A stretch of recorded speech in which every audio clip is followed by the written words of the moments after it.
අපි අපේ ජීවිතේ වැඩිපුරම ආදරය කරන අය අපි අපේ ජීවිතේ වැඩිම වටිනාකමක් දීලා තියෙන අය අපිටත් ඒගොල්ලන්ගේ ජීවිතවලත් වැඩිම වටිනාකමක් දීලා තියෙනවා නම් අන්න ඒකට අපි හරි සතුටුයි. අපි වැඩිපුරම ජීවිතය ආදරය කරන අය එයාලත් අපිට වැඩිපුරම ආදරය කරනවා නම් අන්න එතකොටත් අපි ජීවත් වෙන්නේ හරිම සතුටින්. අපි අපේ ජීවිතේ වටිනාකමක් දීපු අය. අපි අපේ ජීවිතේ හැමදේම කැප කරලා ආදරය කරපු අය. පෙරලා අපිටත් ආදරය කරනවා නම් වටිනාකමක් දෙනවා නම් අපේ හිත ප්‍රීතියෙන් පිරෙනවා. අන්න ඒ මොහොතට පුළුවන් අපිට ඒ මොහොතේදී පුළුවන් මොහොත උනා තරණය කරන්න. ජීවිතේ කරන්න බැහැයි කියලා අතහැරලා දාපු දේවල් කරන්න. ජීවිතේ දවසින් දවස දියනවා කරා යන්න. අසමත් වෙච්ච විභාග සමත් වෙන්න. පියවරෙන් පියවර දියනවා කරා ගමන් කරන්න. මේ හැම දෙයකටම අපේ හිත සතුටින් පිරීම තමයි හේතු වෙලා තියෙන්නේ. එහෙත් අපි අපේ ජීවිතේ වැඩිම වටිනාකමක් දීපු අයගේ අපිට ලැබිලා තියෙන්නේ අඩුම වටිනාකමක් කියලා අපිට දැනුණොත් අපි ඒගොල්ලන්ට ආදරය කරන තරම් කරපු තරම් එයාලා අපිට ආදරේ නැහැ කියලා අපිට දැනුණොත් අන්න එදාට අපි කඩාගෙන වැටෙනවා.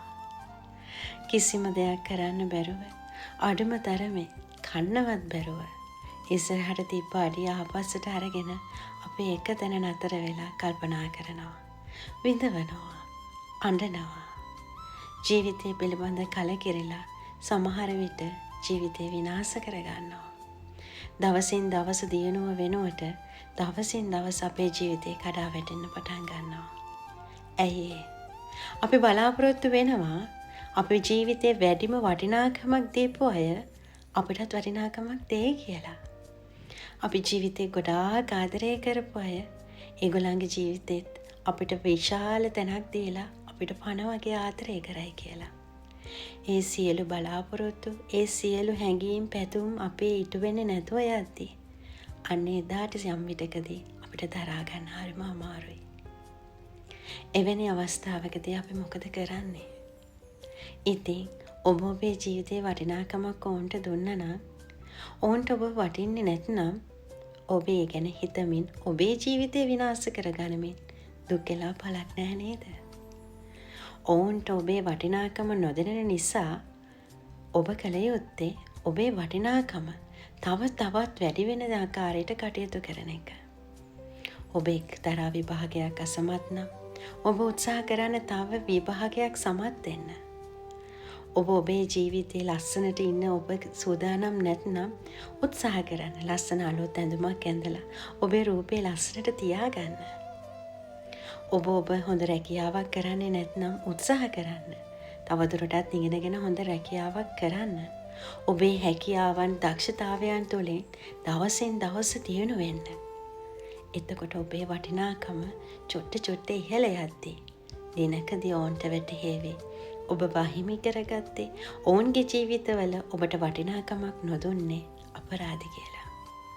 ඉතින් ඒ තැනට කටයුතු කරන්නේ නැතුව ඔබ ආඬා හිතා දුක් වෙවි එකම තැන ඔබේ ජීවිතේ විනාශ කරගන්න නැතුව ඒ වෙනුවෙන් කාලය මිඩංගු කරමින් ඔබ ජීවිතේ විනාශ කරගන්නේ නැතුව අද පටන් මේ මොහොතේ පටන් ඔබත් පසු වෙන වේදනාවකින් උත්සාහ කරන්න ඔබේ වටිනාකම වැඩි කරගන්න. ඔබ දුක් විය යුත්තේ, ඔබ ඇඬිය යුත්තේ, ඔබ කනකාටු විය යුත්තේ, ඔබ කඳුළු සැලිය යුත්තේ ඔබේ අතින් ඔවුන්ට වරදක් වුණා නම් පමණයි. ඔබේ යුතුයකම් ඔබට කරන්නට නොහැකි වුණා නම් පමණයි. එහෙත් ඔවුන් ඔබට වැරදි කරා නම්, ඔවුන්ගේ යුතුයකම් පැහැර හැරියා නම්, ඔවුන් ඔබට ආදරේ නොකළා නම් ඔබ ඔවුන් ගැන සිතමින් කඳුළු බින්දක්වත් දැස් වලින් වටන්නට හිතන්නවත් එපා. ඉතින් ප්‍රතික්ෂේප වීම තමයි ජීවිතේ නැගිටින්න තියෙන හොඳම අඩිතාලම. ජීවිතේ නැගිටපු අය දිහා බැලුවොත් ඒ බොහෝ දෙනෙක් හැම කෙනෙක්ම පාහේ ජීවිතේ ප්‍රතික්ෂේප වෙච්ච අය. මුලින් ජීවිතවල අඩු වටිනාකමක් අන් අය දැකපු අය. ඉතින් දුක වෙන එක නතර කරන්න. ඔබ මේ මොහොතේත් අඬා නම් හිටියේ කඳුළු පිහදගෙන නැගිටින්න. ඔබ ඔබේ වටිනාකම වැඩි කරගන්න. ඒ වෙනුවෙන් වෙහෙසෙන්න, මහන්සි වෙන්න, කැප වෙන්න. ඉතින් ගිහින් එන්න. ඔබට ජය. මගේ මේ වචනයක් ඔබට ශක්තියක් වුණා නම් ඒ මට සතුටක්.